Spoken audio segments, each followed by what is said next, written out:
Hello दोस्तों, स्वागत है आपका आर्ट स्टडी क्लासेज में। अगर आप पहली बार इस सेशन को देख रहे हैं तो please like, share and subscribe कीजिएगा ताकि हम ऐसे ही आपको वीडियो प्रोवाइड कर सकें। और यह हमारी वन लाइनर क्लास है जो सभी सब्जेक्ट से संबंधित है। सभी मिक्सअप क्वेश्चन है यहाँ पे, ठीक है। तो चलिए आज की क्लास स्टार्ट करते हैं। सिंधु घाटी सभ्यता का विशाल स्नानागार कहाँ पाया गया है? वो पाया गया है मोहनजोदड़ो में। कहाँ पाया गया है? मोहनजोदड़ो। नेक्स्ट है, सिंधु घाटी सभ्यता के लोगों का अर्थव्यवस्था की ताकत क्या थी? तो उनकी अर्थव्यवस्था की ताकत थी कृषि। नेक्स्ट, कालीबंगन कहाँ स्थित है? राजस्थान। ठीक है, राजस्थान के कौन से जिले में है ये प्लीज बताइएगा। सिंधु घाटी की सभ्यता के लोग किस चीज से बनी हथियारों का प्रयोग करते थे? पत्थर। ठीक है। नेक्स्ट है, चाक का आविष्कार किस काल में हुआ था? नवपाषाण काल में।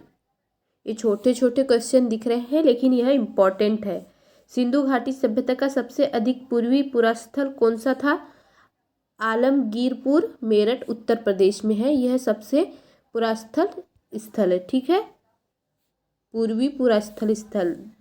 नेक्स्ट, ऋग्वेद में सबसे पवित्र नदी किसे माना गया है? सरस्वती नदी को ऋग्वेद में सबसे पवित्र नदी माना जाता है। वर्तमान में सबसे पवित्र नदी गंगा नदी को माना जाता है। गढ़वाल वंश का संस्थापक कौन था? चंद्रदेव। सर्वप्रथम भारत में इंडिया नाम से किसने संबोधित किया था? यूनानियों ने सर्वप्रथम भारत को इंडिया नाम से संबोधित किया था। चावल के साक्ष्य हमें कहाँ से प्राप्त हुए हैं? रंगपुर, लोथल से प्राप्त हुए हैं। और लोथल अभी वर्तमान में कौन से देश में है? प्लीज बताइएगा। किस विटामिन में कोबाल्ट पाया होता है? विटामिन B12 में कोबाल्ट होता है। ठीक है। और विटामिन ए से रतौंधी रोग होता है, विटामिन बी से बेरी, विटामिन सी से स्कर्वी और विटामिन डी से रिकेट्स नामक सभी रोग होते हैं। कोशिका का पावर हाउस किसे कहा जाता है? माइटोकॉन्ड्रिया को। किसे कहा जाता है कोशिका का पावर हाउस? माइटोकॉन्ड्रिया को। लाल रक्त कणिकाओं का निर्माण हमारे शरीर के किस भाग में होता है? अस्थि मज्जा में, जिसे बोन मेरो कहते हैं। ठीक है, इनमें लाल रक्त कणिकाओं का निर्माण होता है। राष्ट्रीय विज्ञान दिवस कब मनाया जाता है?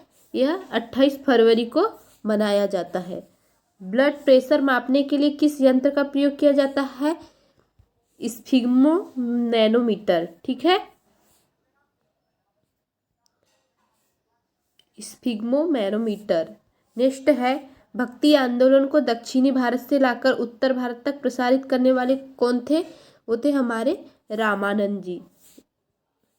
नेक्स्ट, वह शासक जिसने एक सच्चे जैन मुनि की तरह उपवास के द्वारा शरीर त्याग दिया वो थे चंद्रगुप्त मौर्य, जिन्होंने जैन मुनि के तरह उपवास करके अपना शरीर त्याग दिया।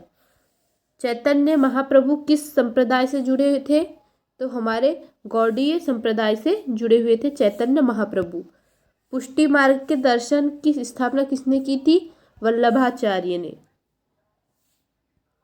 नेक्स्ट है, किस संत ने ईश्वर को अपने पास अनुभव के लिए कीर्तन को अपना माध्यम बनाया था? चैतन्य महाप्रभु ने।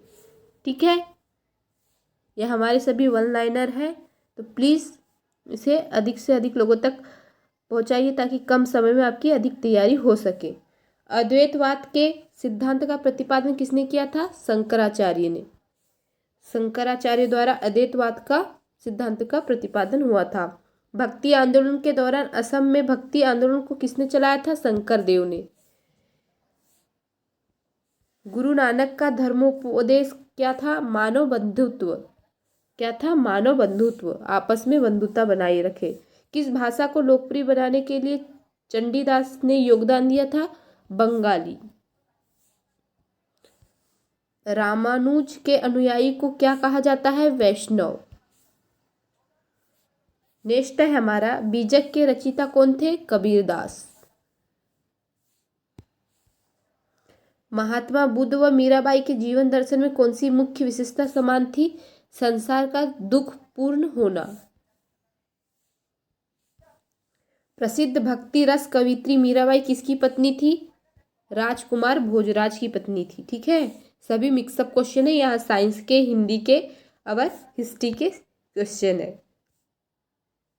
यदि संस्कृत मातृभाषा है तो क्या मेरी मातृभाषा दस्यु भाषा है? यह किसका कथन है? एकनाथ का।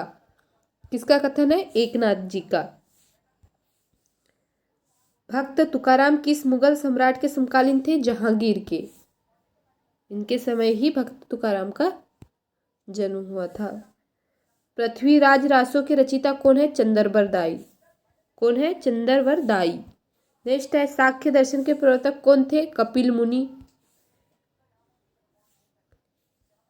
चीनी यात्री हेनसांग भारत कब आया था? 630 से 644 ईस्वी के बीच आया था चीनी यात्री हेनसांग। और किसके दरबार में आया था? प्लीज कमेंट बॉक्स में बताइएगा। समुद्रगुप्त का उत्तराधिकारी कौन था? चंद्रगुप्त द्वितीय, जिसे विक्रमादित्य की उपाधि प्राप्त थी। जैन धर्म के दो संप्रदाय कौन कौन से थे? श्वेतांबर और दिगंबर। ठीक है। आग का आविष्कार किस काल में हुआ था? पूरा पाषाण काल में। आग का आविष्कार पूरा पाषाण काल में हुआ था। वर्धन वंश की राजधानी कहाँ थी? थानेश्वर। मेसोपोटामिया का अर्थ क्या होता है? दो नदियों के बीच की भूमि। ये क्वेश्चन बहुत ज्यादा इंपॉर्टेंट है। सिंधु घाटी में तांबा कहाँ से मंगवाया गया जाता था? राजस्थान के खेतरी खान से। नेक्स्ट है, कैल्सिफेरॉल किस विटामिन का रासायनिक नाम है? विटामिन डी का। नेत्रदान में नेत्र के किस भाग का दान किया जाता है? कॉर्निया का। कंप्यूटर की परमानेंट मेमोरी क्या कहलाती है? रोम, रीड ओनली मेमोरी। रोम का फुल फॉर्म भी पूछा जाता है, जिसका फुल फॉर्म है रीड ओनली मेमोरी। रेम और रोम दोनों का फुल फॉर्म पूछा जाता है। किस अधिवेशन में कांग्रेस उत्तरवादी और उग्रवादी नामक दो दलों में उदारवादी और उग्रवादी नामक दो दलों में विभाजित हो गई थी? 1907 के सूरत अधिवेशन में यह उदारवादी और उग्रवादी नामक दो दलों में विभक्त हो गई थी। तंजौर का बृहदेश्वर मंदिर किसने बनवाया था? राजा प्रथम चोल ने। भक्ति आंदोलन के प्रतिपादक कौन थे? रामानुज आचार्य जी। पंजाब में भक्ति आंदोलन के जनक कौन थे? गुरु नानक जी। श्रीनगर की स्थापना किसने की थी? अशोक ने वितस्ता नदी के तट पर। और वितस्ता नदी को अभी वर्तमान में किस नदी के नाम से जाना जाता है? प्लीज बताइएगा। महावीर के 11 शिष्यों क्या कहलाते थे? गंधर। इनके सभी शिष्यों को एक साथ गंधर कहा जाता था। सिंधु घाटी सभ्यता का सबसे अधिक दक्षिणी पुरास्थल कौन सा था? दाइमाबाद, अहमदनगर, महाराष्ट्र में। ठीक है, ये दक्षिणी पुरास्थल को कहा जाता था।